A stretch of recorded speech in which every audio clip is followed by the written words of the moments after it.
మన జీవితంలో ఎన్నో సందేహాలు వస్తుంటాయి. ఎందుకు బాధలు వస్తాయి? ఎందుకు మనసు స్థిరంగా ఉండదు? ఎలా ప్రశాంతంగా జీవించాలి? ఈ ప్రశ్నలకు ఎంతో లోతైన సమాధానాలు ఇస్తుంది భగవద్గీత. ఈరోజు మనం తెలుసుకోబోతున్నాం. భగవద్గీతలోని 201 నుంచి 250 శ్లోకాల సారాంశం. మనిషి జీవితం మొత్తం మనసు మీదే ఆధారపడి ఉంటుంది. మనసు శాంతంగా ఉంటే ప్రపంచం కూడా శాంతంగా అనిపిస్తుంది. కాని అదే మనసు కోరికలతో, కోపంతో, అసూయతో నిండిపోతే జీవితం భారంగా మారుతుంది. భగవద్గీత మనకు చెబుతుంది, కోరికలే మనిషిని బంధిస్తాయి. కోరికల వల్లే కోపం వస్తుంది. కోపం వల్ల మనసు మబ్బుగా మారుతుంది. చివరకు మన నిర్ణయశక్తి కూడా తగ్గిపోతుంది. అంటే మన సమస్యల మూలం బయట కాదు, మన లోపలే ఉంది. అయితే పరిష్కారం ఏమిటి?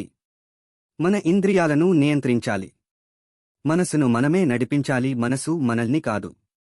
మనిషి నిజమైన శాంతి పొందేది బయటి వస్తువుల వల్ల కాదు, అతని లోపలి స్థితి వల్ల.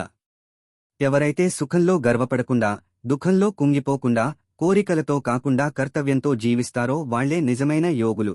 ఇంకా ఒక ముఖ్యమైన విషయం, మన జీవితంలో జరిగేది అన్నీ మన నియంత్రణలో ఉండవు. కాని మన స్పందన మాత్రం మన చేతుల్లో ఉంటుంది. పని చేయడం మన బాధ్యత. ఫలితం గురించి ఆలోచించడం కాదు. ఎందుకంటే ఫలితంపై ఆశ పెడితే భయం వస్తుంది, ఒత్తిడి పెరుగుతుంది. కానీ కర్తవ్యంపై దృష్టి పెడితే మనసు ప్రశాంతంగా ఉంటుంది. ఇదే నిజమైన జీవన విధానం.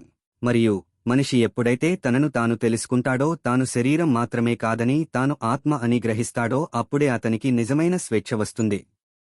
అప్పుడు బయటి ప్రపంచం ఎంత మారినా అతని మనసు మాత్రం స్థిరంగా ఉంటుంది. ఇదే స్థితప్రజ్ఞ స్థితి. కాబట్టి మన జీవితాన్ని మార్చుకోవాలంటే బయట పరిస్థితులు మారాల్సిన అవసరం లేదు. మన ఆలోచనలు మారితే మన జీవితం మారుతుంది. ఈ రోజు నుంచే ఒక నిర్ణయం తీసుకుందాం, కోరికలకు బానిసలు కాకుండా మనసుకు యజమానులు అవుదాం. అప్పుడే మనకు నిజమైన ఆనందం, శాంతి లభిస్తుంది. ఇలాంటి మరిన్ని భగవద్గీత సారాంశాల కోసం మా ఛానల్ను సబ్స్క్రైబ్ చేయండి. ధన్యవాదాలు.